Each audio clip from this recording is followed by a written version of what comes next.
Eritroblastose fetal. O que é eritroblastose fetal? A eritroblastose fetal é uma alteração que ocorre durante a gravidez, quando o sangue da mãe é RH negativo e o do bebê é RH positivo. Isso causa uma incompatibilidade entre o bebê e a mãe, ao ponto do corpo da mãe rejeitar o bebê. E o que é fator RH? É um antígeno encontrado também na membrana plasmática das hemácias de indivíduos RH positivos.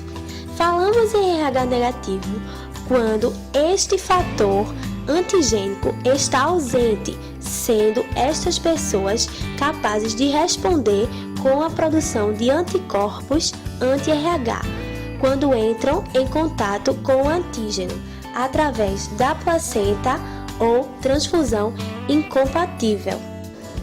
Entenda como a eritroblastose fetal acontece.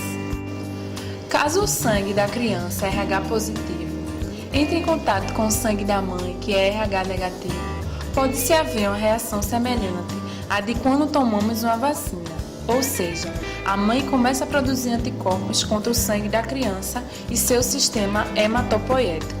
Isso destrói as hemácias e o próprio sistema produtor de hemácias da criança. Isso tudo dependendo do grau de isossensibilização. Nosso organismo reconhece quando um determinado agente, considerado prejudicial, entra em contato com o organismo novamente, após um primeiro contato. Tal ação permite, por exemplo, que se uma criança que já teve catapora, não tenha novamente, pois o organismo agora sabe combater.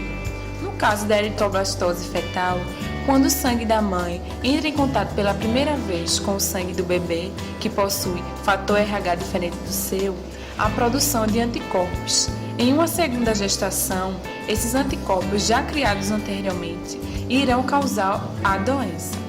Em outras palavras, o sangue do bebê será considerado um agressor ao organismo da mãe. Por que a eritroblastose fetal deve ser investigada e tratada? A doença pode causar anemia na criança de moderada a grave, geralmente tratada com fototerapia. Em raros casos, existe a necessidade de transfusões sanguíneas completas.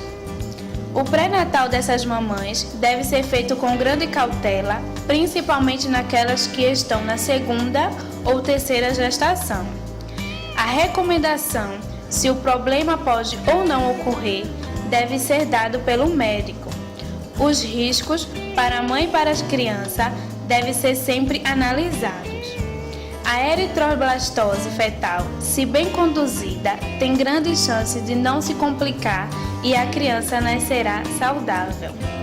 Testes para avaliar o fator RH intrauterino não são recomendados, pelo perigo de que o sangue do bebê entre em contato com o sangue da mãe e inicia-se o processo imunológico não desejado. Um exame pré-natal bem feito, realizado em serviço de qualidade, é fundamental para a saúde da mãe e do bebê, assim como o precoce acompanhamento pediátrico após o nascimento. Como pode ser feito o diagnóstico e as medidas profiláticas? O diagnóstico pode ser feito pela tipagem sanguínea da mãe e do pai precocemente e durante a gestação o teste de Cumbis, que utiliza anticorpo humano, que pode detectar se está havendo a produção de anticorpos pela mãe. Antes disso, providências podem ser tomadas. O sangue RH negativo não possui hemácias com fator RH e não podem ser reconhecidas como estranhas e destruídas pelos anticorpos recebidos da mãe. Após cerca de 120 dias, as hemácias serão substituídas por outras produzidas pelo próprio indivíduo. O sangue novamente será do tipo RH positivo, mas o feto não correrá mais perigo. Após o nascimento da criança, toma-se medida profilática injetando na mãe, que é RH negativo, soro contendo anti-RH. A aplicação logo após o parto destrói as hemácias fetais que possam ter passado pela placenta do nascimento ou antes. Evita-se assim a produção de anticorpos, zerando o placar de contagem. Cada vez que um concepto Created using Powtoon.